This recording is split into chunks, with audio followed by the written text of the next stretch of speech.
All right, guys, I got injury report for you. DMPs today: Thomas Davis, Antonio Gibson, Terry McLaurin, Wes Schweitzer. One limited participant today: Alex Smith. Sorry, two, and Kevin Pierre Lewis, and two full participants: Jonathan Allen and Tim Settle. With that, we can open it up. Hey, Ron, that looked like the most we've seen out of Alex in a little bit. So did that continue once we left? And then what did you notice from him as you were kind of watching him take all those reps? I did continue, and that was good to see. I thought he handled it well. Thought he had a good day. But as again, I always say it with a little trepidation. It's always we'll see how he is tomorrow morning. But it was a positive step, I think, in the right direction. I do agree with you what you said initially, and that was this is the most we'd seen from him early on. So again, it was a plus. It was a positive sign today. And with some, I know you can't control the weather, obviously, but bad weather maybe coming tomorrow. Yeah. Does the turf, I know you're not a fan of it, would that influence your decision of maybe how much work he gets tomorrow? Yes, to answer your question, yes, that's a fair question. Hey, Ron, how does Terry's schedule, what you've been able to do with him this week compared to what you had outlined on Monday? It's better. It really is. You guys didn't get a chance to see it because we didn't want you to see it. So he looked good. He did. He moved around. It was a positive step. We'll see how he feels tomorrow. Again, that's the one thing about when they're working off to the side or something, or they get a little bit more work. You always have to see what happens the next day, the next morning, and see how they respond to that much work. But that was another positive step. So that was good to see. Was hiding Antonio Gibson planned as well? Yeah, Antonio's fine. He the play, the way he did, and as much as he did with that toe, it's tough. But what happens is you try to be smart with it, try to keep him off it as much as possible. You get a lot of reps in the walkthroughs and stuff like that. That's what's the important part. Thank you. All righty. Hey, Ron, with Terry being, limited out last week, limited this week, do you feel better about, are you less nervous, knowing that he might not play than you would be at the beginning of the year, given what you've gotten out of your skill position players? Yes, I do like the development of skill position players. And as you've seen, those guys are capable. They're more than capable of making plays. And that's the best thing about it is we got a group of guys that are developing. We had a group of guys that are there already, and it's pretty exciting. And it's just going to add, fuel to the fire as we continue to go forward. Is if we can get everybody back on the field and healthy, you feel even better about the group of guys that we do have. I think this is the first true night game you've had. Is there anything you like to do with the team during the day before the game to either keep them fresh or keep them studying? The biggest thing is to keep them fresh, and try to get them not to play the game, because you get anxious, to relax, watch it. We have some things scheduled for the guys to kind of take their mind off of it. And what we'll do is, we've allocated times for them to come in and get some stretching in and stuff like that. And because of the protocols, we've got to do it in blocks. So we can only have so many guys come down at a time. I think it's scheduled for like 10, 12 minutes or 15 minutes, somewhere along that line. We'll bring a group of guys in. We'll have them socially distanced. They'll do some stretching, some band work, and then they'll be off. And then the next group of guys will come in, and then during that time will be an opportunity for the coaches to talk to those guys while they're getting their stretches in. Time. Hey, Ron, with Antonio and not having a practice week to rest a toe, how much of that also stem from you want to rest his toe, but his growing confidence in the system and what you've seen from him all year and his improvement? Does that play into saying that, hey, we can rest him because he's he's of his knowledge and all that? Yes, because he's done such a good job learning. That's been a plus. And so you can rest a guy and feel fairly confident that he'll pick it up and be ready to go. But in the meantime, we've had Lamar Miller out there getting some reps and getting himself ready just in case. And with Alex, what were some of the things that when you say positive step today, what were some of the things that you felt were the most positive things that you saw from him? His movement. it was much more fluid. So that's a plus. Hey, Ron, you've had in the secondary, you've had some moving parts all year, but Ronald Darby's been a stable presence for you guys all year. And I know going into the year, that was a question for him, was just staying healthy. What have you kind of seen from him this year? And what's he been able to do to help your secondary throughout the year? He's been probably our most consistent corner. I like how he plays with his eyes. I really do. But there are some things that you like to see him be a little more disciplined with, but he's got the cornerback mentality.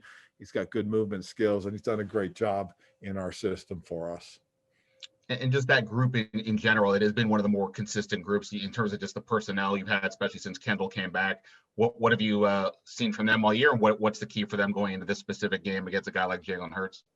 Well, it's discipline, because when Jalen breaks the pocket, the receivers all go into their scramble drill, and we've got to connect. We've got to find guys that are roaming open and connect to them and force him to either eat the ball or throw it away. Nikki? Hi, Ron. With the 8:20 start, I know you personally are still dealing with, some of the effects of treatment and everything. How much of an adjustment does that take for you just with the later start? It's going to take a lot, because typically, in all honesty, at that time, I'm usually getting ready to go to bed. So I will have to nap during the day, take a break in between, as just looking at some game plan stuff, some tape. I'll take a break and, try and get a little bit more rest. It was interesting because the Pittsburgh game, I had a little bit of that too going on. So I was able to take a nap at the stadium as well. So I just got to pay attention to that and make sure I'm taking advantage of the opportunity to rest. And does the later start, does that affect the team's travel plans? Like, will you guys still go up on Saturday or? Yeah, we'll still go up on Saturday. We'll still go up in the same time frame. We're not going to change anything, and just try to make sure the guys are aware, obviously, of the extra time and not to overthink things while they got a little bit too much time on their hands on Sunday. Thank you. JP, if you're on, you can hop in, and Rhiannon. Hey, Ron, I just wanted to ask quickly how you feel about the punt return situation. I feel good about it. The truth of the matter is, catch the ball. I mean, if you watch it and you notice, the one thing he did was, truthfully, that should have been a fair catch. And what happened was, because he didn't go for the fair catch, he tried to see where the cover man was, the gunner. And so as the ball was coming down, you could see his eyes drop to the right, I believe it was, and the ball hit his hand. I mean, that's the thing he has to understand is, if I'm not going to fair catch it, man, I got to make sure I catch it all the way through and then find and locate. And that to me was a situation where he should have fair caught it. And Steven, for the most part, has been solid. I mean, this really was his first really, misstep, and it's unfortunate it came then. And then kind of switching gears, last week was the home finale. Depending what happens, there would have been some fanfare for guys like Thomas Davis, who's announced retirement, and then you got Ryan Kerrigan, Alex Smith, guys, veterans. Do you guys even address that in a world without fans? Is that even something that's thought about in this kind of season? I didn't think about it until you brought it up, to be honest with you. So maybe if you do have fans, that's stuff to think about, but I haven't thought about it. And it's interesting because today we did the Ed Block Courage Award winner for us, is Brandon Scherf, and I hadn't thought about any of that type of stuff that you typically do. I mean, the Pro Bowl balloting, I barely paid attention to until Sean brought it to me the day before we had to turn it in. I mean, it's funny how things are, that certain things are generated towards the fans, their involvement, and when they're not there, I mean, really my focus, as limited as it is right now because of certain my situation, it's really just football. And that was kind of interesting you brought it up, because I really hadn't thought about that stuff. I really haven't. Thank you. Rhiannon?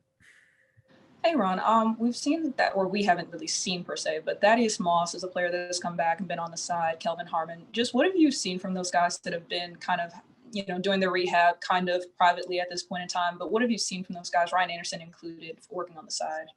Well, you saw was really their work ethic. I mean, I've set some time aside where I'll go down into the training room to kind of check and see how those guys are doing.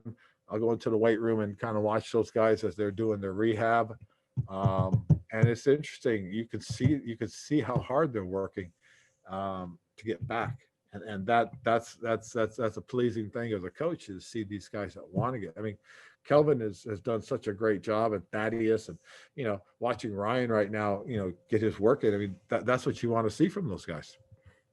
And then lastly, one of the things that you said is kind of a plus with this team is how young they are. So some of the, I forget what the word is, but I guess like they're not jaded by some of the losing and things of that nature. They still have that vigor to them. But in a situation where they have a primetime game, they're the last game on the week slate. What do you, I guess, tell some of these guys that have never been in this kind of a situation before? They had the win in last week, but this is an entirely different ballpark at this point. There are no more games after this. Correct. And so at the end of the day, it's really about just going out and having fun, because no matter what you do or no matter how you look at it, the significance and importance of this game is there. And what you don't want to do is you don't want to get all wound up. You don't want to get tight. What you want to go into this game and just understand, go and have fun. Let the chips fall where they may. And whatever happens, happens. At the end of the day, guys, if we get caught up and we don't win, okay, life goes on. We'll move forward. We'll have opportunities. But what's at stake is everybody understands, everybody gets it. Let's don't make it something that's not attainable and not reachable. Let's make it something that we're going to enjoy and really be able to look back and say, man, that was fun. It was a great run. I really appreciate that. Thank you, Ron. Appreciate you. We got time for three more. Chris Russell, Les, and Olivia. Yeah. Hey, Ron. Good afternoon. Just curious, like, you were just kind of mentioning, like, life will go on if you guys lose, but will you view this as kind of just a blown opportunity if things don't go right? Or will you view this, if things don't go right, as a learning lesson that you can kind of propel and move forward with, and again, teach your guys about what it takes to complete a full 16-game season and make the playoffs? I like your second option. That's exactly how I'm going to look at it. I mean, why would I look at this as a blown opportunity? Nobody expected us to have this opportunity, but to me, you get to where you are, that's success. No matter how we look at it, that's success. Now, if this was 3 years down the line, I'd be disappointed if we didn't make it. But right now, I'm ecstatic about where we are. I am. I'm fired up about it. Why? Because, to me, it's bright. And that's the way I look at it. I know that, 2020, the season of 2020 will be over, and I'll want to tell you guys, hey, let's look forward. Okay, let's look forward, because this is where I believe we're going. So that's how I'm going to approach it with my guys. I don't want this to be looked at any other way other than this, what we did, we accomplished a lot. I mean, I saw, the preseason predictions where people predicted we weren't going to win more than 3 games. Okay, I saw those things. I get those. Everybody knows Rihanna had us at 7 and 9, but okay. But the point just being is that we're not expected. So this, to me, this is house money. That's the way I'm going to look at it. Because I want our guys to understand we came a long way. We did, in spite of everything that happened in 2020. This football team has come a long way. Can we go further? I hope so. I really do. I hope on Sunday we get a chance to go further, because it'll be also part of the learning process. It'll be another step in the learning process. I would love for this young group to be able to say, yeah, man, it was crazy going into the playoffs and doing this, that, and the other thing, because that's part of the learning process. That's another step. So is it exciting? Hell yes, it is. It really, truly is. And I'm very happy and excited for our players. And as I told them, after Sunday's game against Carolina, guys, this isn't for me. I've been there. I know what it feels like. This is for you guys to learn and grow. I'm the voice of experience. I can tell you what it feels like, but I want them to experience it. So that's what this is about as far as I'm concerned. Thanks, Ron. You're welcome.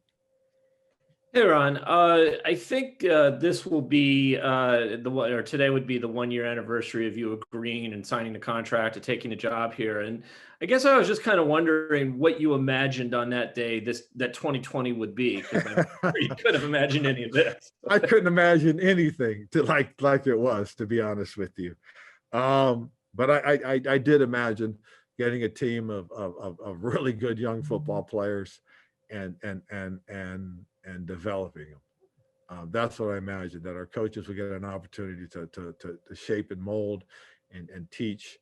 And I think that's what our coaches have done. I think they've done a great job of shaping, teaching, and molding. That's what I imagined. There's no way I could imagine anything else. Did I imagine competing for the division? I was hoping to compete for the division, as an optimistic person and coach. Yes, absolutely. Did I imagine it? No. That's probably the truth of it, Les, is that I couldn't imagine where we are today. You hope for it. That's cool. But in spite of everything, it's been a hell of a year, though. That's for doggone sure. Thanks. Olivia, last one. Hey, Ron, Happy New Year to you and your family. Do you guys do anything fun on New Year's night? Do you even stay up at 12? Do you make it that far? I don't make it that far. I really don't. I feel bad for my wife and daughter, because I really, truly am, the stick in the mud on New Year's Eve. I've never been a New Year's Eve guy. When I was a kid growing up, I used to work at these fast food restaurants and Jack in the Box in Seaside, California.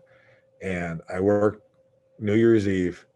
And, it's crazy because at 12:01, everybody comes through the drive-through from their parties and they're hungry. And you work your butt off, your tail off. So I've never been a New Year's Eve guy. I really haven't.